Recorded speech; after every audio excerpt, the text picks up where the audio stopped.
नमस्कार, स्वागत आहे तुमचं स्वदेशी टेस्ट किचनमध्ये। तर आज आपण बनवणार आहोत कैरीची आमटी। तर कैरीची आमटीसाठी लागणारं साहित्य, मी 1 वाटी डाळ घेतली आहे, ही तुरीची, ती शिजवून घेतली आहे। पण मी त्यात पाणी जास्तीचं ठेवलं आहे, कारण की वरतून पाणी टाकल्याची चव चांगली नाही लागत। आणि अजून अर्धी वाटी कैरी घेतली आहे किसून, गूळ घेतला आहे, कोथिंबीर, कढीपत्ता, अर्धा चमचा मोहरी, अर्धा चमचा जिरे, लाल तिखट 1 चमचा, अर्धा चमचा हळद, 1 चमचा मीठ आणि लसूण।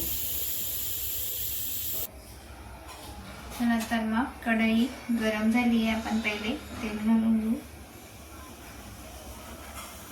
गॅस कमी करायचा आहे। मोहरी,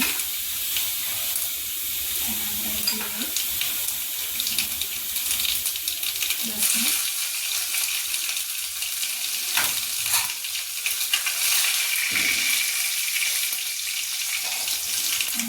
हळद घालून, लाल तिखट, कढीपत्ता आणि हे डाळ।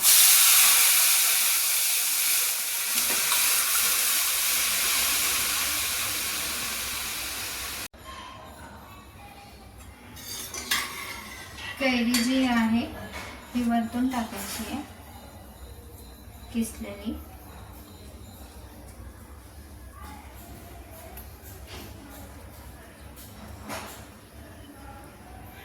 आपल्याला जर जास्त आंबट नको असेल तर कमी पण टाकू शकता।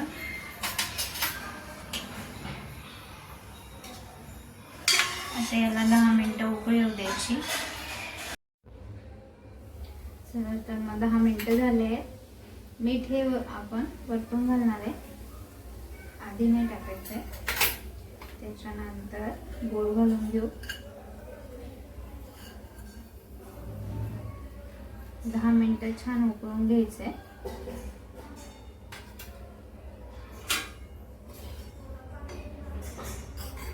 त्यात थोडीशी कोथिंबीर,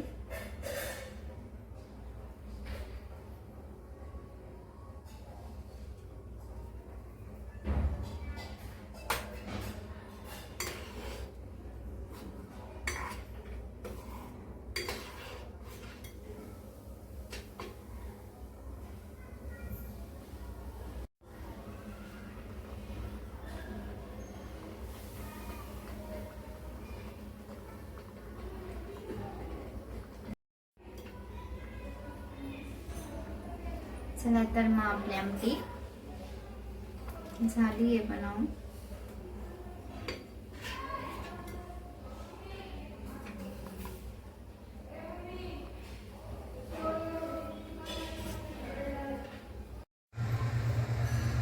झाली आहे आपली कैरीची आमटी रेडी। तुम्ही नक्की ट्राय करा, खायला खूप छान लागते, मला खूप आवडते, त्याच्यामुळे तुम्ही पण एकदा ट्राय करा। आमच्या चॅनलला लाईक करा, सबस्क्राईब करा। धन्यवाद।